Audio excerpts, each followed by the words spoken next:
कौन बनेगा निगरान वजीर आजम? नए सेटअप पर इत्तेहादी जमातों ने सर जोड़ लिए। पीपल्स पार्टी और नून लीग के दरमियान मुज़ाकरात। वजीर दिफा ख्वाजा आसिफ कहते हैं निगरान वजीर आजम का उम्मीदवार इत्तफाक राय से लाया जाएगा। वजीर आजम की फजलुर रहमान से मुशावरत। शहबाज शरीफ निगरान वजीर आजम के नाम पर नवाज शरीफ से भी राब्ते में है। काफ लीग ने भी मुशावरत के लिए 3 रुकनी कमेटी बना दी। निगरान सेटअप के इख्तियारात में इजाफा। पार्लियामेंट के मुश्तरका इजलास में इलेक्शन एक्ट तरमीमी बिल 2023 कसरत राय से मंजूर। निगरान हुकूमत के इख्तियारात बढ़ाने से मुतालिक शिफ्ट 230 कसरत राय से मंजूर कर ली गई। जमात इस्लामी के सेनेटर मुश्ताक अहमद खान की पेशकर्दा तजावीज़ कसरत राय से मुस्तरद कर दी गई।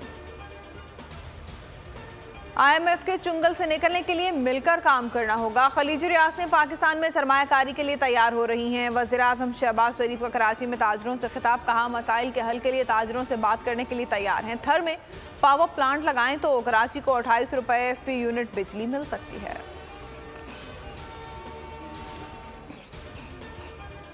तमाम फैसलों पर मुत्तहिदा को साथ रखेंगे। वज़ीर आज़म की यकीन दहानी। गवर्नर हाउस कराची में MKM वफ़द की शहबाज शरीफ से मुलाकात। मरदमशुमारी और बिजली की कीमतों पर तहफ़्फ़ुज़ात का इज़हार किया। वज़ीर आज़म ने कहा नई या पुरानी मरदमशुमारी पर इलेक्शन का फैसला मुशावरत से किया जाएगा। शहबाज शरीफ ने खुर्रम दस्तगीर को के इलेक्ट्रिक इंतज़ामिया से मिलने की हिदायत की। साइफर तहकीकात केस में चेयरमैन PTI 1 अगस्त को तलब।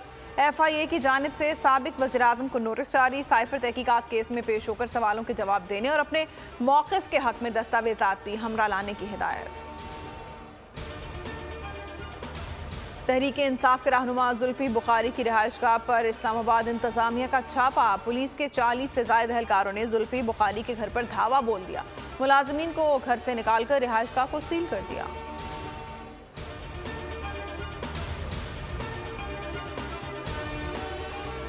MKM पाकिस्तान की MPA राना अंसार सिंध असम्बली में अपोजिशन लीडर मुंतखब। ऐवान में PTI के 9 मुनफरिद अरकान समेत 38 अरकान की हिमायत हासिल रही।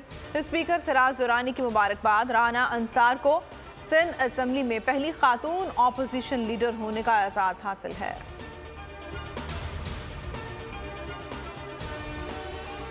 शाबाश को रंगी पुलिस। अवामी कॉलोनी में यरगमाल बनाए गए शहरियों को बचाते हुए 2 डाकुओं को हलाक कर दिया। पुलिस के मुल्जिमान से मुज़ाकरात नाकाम होने पर फायरिंग का तबादला हुआ।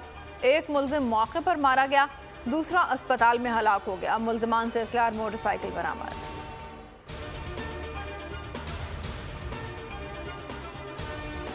पाकिस्तान के अजीम सपूत और पहला निशान हैदर पाने वाले कैप्टन मोहम्मद सरवर शहीद का 75वां यौम शहादत।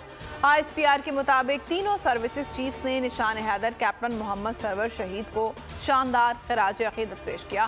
कैप्टन मोहम्मद सरवर रावलपिंडी के गांव संघोरी में 10 नवंबर 1910 में पैदा हुए। 27 जुलाई 1948 को उन्होंने कश्मीर के उड़ी सेक्टर में दुश्मन की अहम फौजी पोजीशन पर हमला किया, जाम शहादत नोश किया।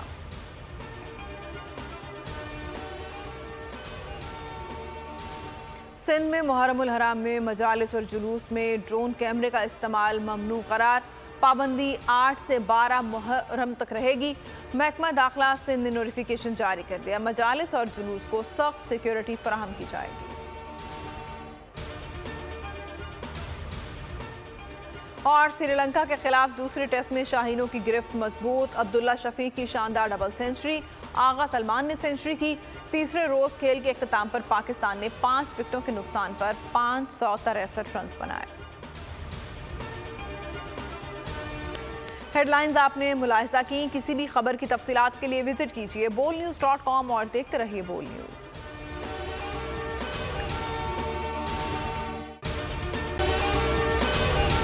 अगर आपको ये वीडियो पसंद आई है तो हमारे चैनल को सब्सक्राइब करें और बेल आइकन को प्रेस करें। डिजिटल लोन स्कैम, आवाम को कर्जों के जाल में फंसाकर लूटने वाले भेड़िए बेनकाब। बोल की काविशें बाराबर साबित हो गईं। ऑनलाइन कर्ज माफिया के गिर्द घेरा तंग हो गया है। बोल ने दिया अपने आवाम का साथ, उठाई इस स्कैम के खिलाफ आवाज। बोल की डिजिटल लोन स्कैम के खिलाफ आगाही मुहिम की सबसे बड़ी ट्रांसमिशन 59% आवाम ने देखी अपनी स्क्रीन पर, क्योंकि बोल है पाकिस्तान का नंबर 1 न्यूज चैनल। सब्सक्राइब करें और बेल दबाएं ताकि कोई खबर रह न जाए।